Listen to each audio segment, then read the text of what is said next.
今天给大家分享一些网上经常听到、常用的一些配音效果，教大家如何在剪映免费使用这些音色。第一个胖猫的配音，我们输入文本文案，找到文本朗读功能，在解说分类里面找到这个抽象苦命音，这个就是胖猫的配音。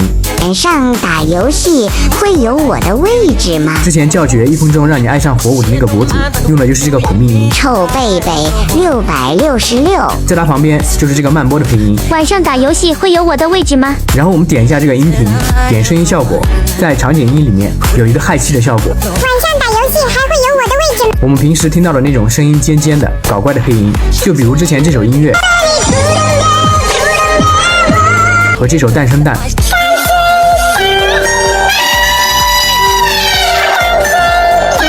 还有之前很火的杨戬开，将大局逆转吧，注视未来。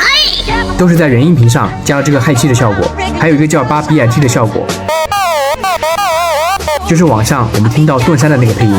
在文本朗读解说分类里面，这个云哲大叔，他们仅需略微出手，便是人类的极限。就是麦克阿瑟和一些解说视频的配音。在女生分类里面，这个小陈学姐就是小说推文的配音。我重生了，这次我要夺回属于我的一切。还有一个叫娱乐八妹的配音。我一直觉得抢龙是一件很普通的事情。有一些配音是需要会员，我们就直接打开手机录屏，播放这段音频，把这段声音录下来，然后在软件导入这段录屏，用音频分离的功能把声音和视频分离开，再删除视频，这样这段声音就可以免费使用了，导出也不需要会员。便是人类的极限。